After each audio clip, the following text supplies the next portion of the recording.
এই বিলটি এখানে পাশ হওয়ার পরে মাননীয় রাজ্যপালের কাছে যাবেন।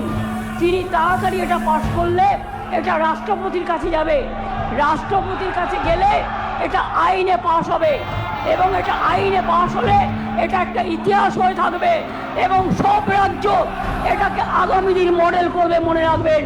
আর প্রধানমন্ত্রী করতে পারেনি বলে আমরা করেছি।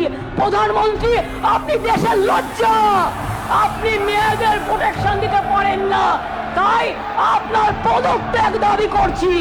স্বরাষ্ট্রমন্ত্রীর পদত্যাগ দাবি করছি, বিজেপি মন্ত্রীদের পদত্যাগ দাবি করছি, রাজ্যে যে মুখ্যমন্ত্রীরা আছে পদত্যাগ দাবি করছি। আর অপোজিশন লিডার গুলি চালাবার কথা বলেছেন, তাকেও পদত্যাগের দাবি করছি। আমি এইটুকু বলে সবাইকে ধন্যবাদ জানিয়ে আমার কথা শেষ করছি। অনেক অনেক ধন্যবাদ। জয় হিন্দ, জয় বাংলা। মেয়েদের জয় হোক, নারী শক্তির জয় হোক, অপরাজিতারা বিচার পাক, আরজি করে দোষীদের ফাঁসি হোক।